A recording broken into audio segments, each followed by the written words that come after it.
beach was supposed to be a place of peace, a sanctuary where the world's chaos melted away with the rhythm of the waves. But that night, it was anything but peaceful. The sky was a deep, oppressive black, the stars hidden behind thick clouds that seemed to press down on the earth. The ocean stretched endlessly before me, its surface dark and restless, as if it were alive and waiting. I had come here to escape, to clear my head. The day had been unbearable. Arguments, disappointments, and the suffocating weight of expectations.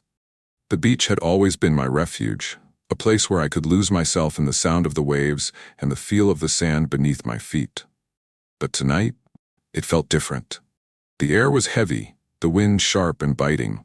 Even the waves seemed angry, crashing against the shore with a force that sent sprays of cold salt water into the air. I walked along the shoreline, my footsteps disappearing almost as soon as they were made. The tide was rising, creeping closer with every passing moment. I didn't care. I wanted to feel the water, to let it wash away everything I was carrying. The world felt so far away here, the only sound the relentless roar of the ocean. It was comforting, in a strange way, to be so small, so insignificant in the face of something so vast. But then I saw it. At first, I thought it was just a trick of the light, or rather, the lack of it. A dark shape, barely visible, moving just beneath the surface of the water. I stopped, my breath catching in my throat. It was probably nothing, I told myself. A piece of driftwood maybe, or a shadow cast by the waves. But as I stood there, staring, the shape grew larger, closer. It wasn't driftwood. The shape moved with purpose, cutting through the water like a predator stalking its prey. My heart began to race, a primal fear rising in my chest.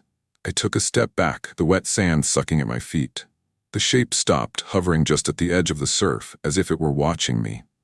And then it disappeared. I stood frozen, my eyes scanning the water, my mind racing. Had I imagined it? The ocean was vast and unpredictable, full of mysteries and dangers. But there was something about that shape, something that felt wrong. It wasn't just the fear of the unknown, it was the feeling that I was being watched, hunted. The waves surged forward, cold and relentless, soaking my legs. I stumbled back, my heart pounding. The beach, which had always been my safe haven, now felt like a trap.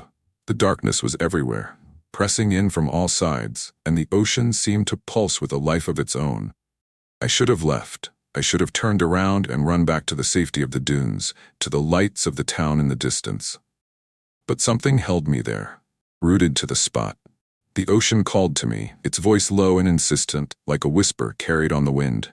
Come closer, it seemed to say. Come see. I took a step forward, the water lapping at my knees. The cold was shocking, but I didn't stop. The whispers grew louder, more urgent, pulling me toward the waves. My mind screamed at me to turn back, but my body refused to listen. The ocean had me now, its invisible hands wrapping around my soul and dragging me forward. The water was up to my waist when I saw it again. The shape, larger now, rising from the depths. It wasn't a shadow anymore. It was solid, massive, and impossibly dark. My breath caught in my throat as it broke the surface, its form obscured by the churning waves. It wasn't human. I couldn't make out its features, but I could feel its presence, its eyes, if it had eyes, boring into me. The whispers grew deafening, a cacophony of voices that filled my mind and drowned out everything else. Come closer, they said. You belong to us. The next wave hit me like a wall, knocking me off my feet. The water closed over my head, cold and unforgiving. I fought to surface, my lungs burning, but the ocean held me down, its grip unrelenting. The whispers were everywhere now, inside me, around me, pulling me deeper into the abyss. I opened my eyes, and for a moment I saw it clearly. The creature, the thing that had been watching me, was there, its form shifting and writhing like smoke in the water. It reached for me, its arms, or were they tentacles, wrapping around me, pulling me closer. I wanted to scream, but the water filled my mouth, my lungs. The darkness was complete, swallowing me whole. I was no longer a person, no longer a body. I was nothing, just a fragment of thought drifting in the endless void. And then, just as suddenly as it began, it was over. I woke up on the shore, the first rays of dawn breaking over the horizon. The ocean was calm now, its surface smooth and unbroken. The whispers were gone, replaced by the gentle sound of the waves and the distant cries of seagulls. I sat up, my body aching, my clothes soaked and heavy with salt water. For a moment, I thought it had all been a dream, but when I looked down, I saw the marks on my arms. Dark, bruise-like imprints, as if something had grabbed me and refused to let go. I don't go to the beach anymore. The ocean, once my refuge, is now a place of fear and uncertainty. I don't know what I saw that night or what it wanted from me, but sometimes late at night, I hear the whispers again, faint and distant, carried on the wind.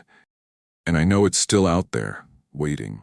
The night was dark, and the moon barely pierced through the thick clouds when John first laid eyes on the cursed shore.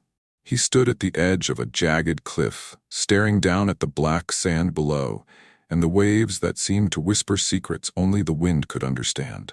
The air was heavy, thick with the scent of salt and decay, and the distant crash of waves against the rocks sounded almost like a warning. John didn't know why he felt so drawn to this place, but something deep inside him had called him here.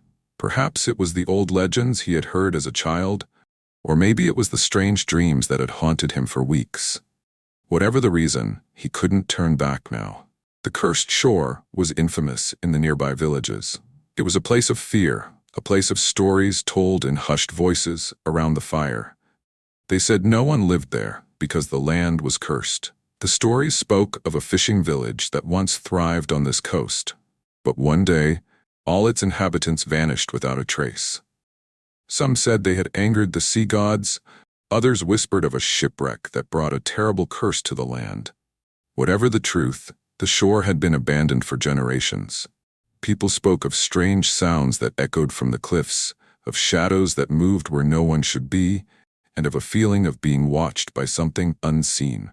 John had always dismissed these tales as mere superstition, but now, standing on the edge of the shore, he wasn't so sure. He climbed down from the cliff, his boots crunching against loose stones, and stepped onto the beach. The sand was cold and damp, clinging to his shoes with every step. The wind howled around him, carrying with it a faint, almost human-like whisper. John's heart pounded in his chest, but he couldn't stop. He had to know the truth. Ahead of him, among the scattered rocks and driftwood, he saw something glinting faintly in the moonlight. It was an old medallion, rusted and weathered, but still catching the light. John bent down and picked it up, feeling the cold metal against his skin. The medallion was heavy, as though it carried some kind of weight beyond its physical form. Its surface was etched with strange symbols that he couldn't decipher, and as he held it, a chill ran through his body. Suddenly, John heard a sound. It was faint at first, like the rustling of leaves, but it grew louder, more distinct. It was a whisper, soft and insistent, but he couldn't make out the words. He looked around, but there was nothing but darkness and the sound of the waves. The whisper grew louder, and John's hands began to tremble. He wanted to drop the medallion, but something stopped him. It was as if an invisible force held his hand, refusing to let go. "What's happening?" he whispered, his voice barely audible over the sound of the wind. But there was no answer. Only the whispers, which now sounded like many voices speaking at once. John felt his legs begin to move on their own, as though something was guiding him. He walked across the beach, the medallion still clutched in his hand, until he reached an old, abandoned boat. The boat was half buried in the sand, its wood rotting and covered in seaweed. It looked as though it had been there for centuries. But something about it drew John closer. He climbed into the boat and saw another medallion lying at its base, identical to the one he already held. The moment John touched the second medallion, everything around him changed. The beach disappeared, and he found himself in the middle of a stormy ocean. Waves crashed against the boat, and the wind howled so loudly that he could barely hear his own thoughts. The sky was pitch black, with no stars or moon to guide him. Then he saw them, shadows moving across the water. They had no faces, only dark, shifting forms that seemed to glide effortlessly over the waves. John tried to scream, but his voice was swallowed by the storm. The shadows surrounded the boat, their presence heavy and suffocating. One of them reached out toward him, its hand, or what passed for a hand, hovering just inches from his face. "You have awakened us," a voice echoed, deep and resonant, as though it came from the depths of the ocean itself. "Now you belong to us." John felt the medallions in his hands grow hot, the metal burning against his skin. He tried to throw them away, but they were stuck to his palms as though fused to his flesh. The shadows moved closer, their forms shifting and writhing like smoke caught in a gale. One of them touched his shoulder, and the world around him dissolved into darkness. When John woke up, he was back on the beach. The medallions were gone, and the shadows had vanished. But he felt different. His hands were covered in strange symbols, glowing faintly with a blue light. He tried to rub them off, but they wouldn't fade. The symbols pulsed with an energy that seemed to seep into his very being. John realized he hadn't returned alone. Something from those shadows had followed him back. From that day on, John was never the same. He returned to his village, but people noticed the change in him.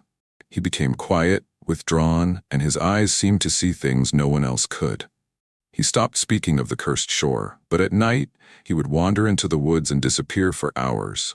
Some said he returned to the shore, as though something there was calling him. Others whispered that he had been marked by the curse, that he was no longer entirely human. Years passed, and one day John vanished completely. His house was found empty, his belongings untouched. The villagers searched for him, but he was never seen again.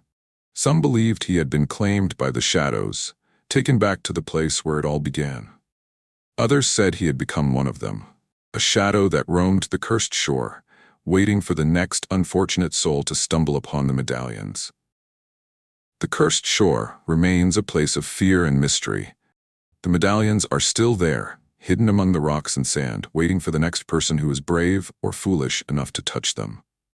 And the shadows? They are always watching, their whispers carried on the wind, calling out to those who dare to listen.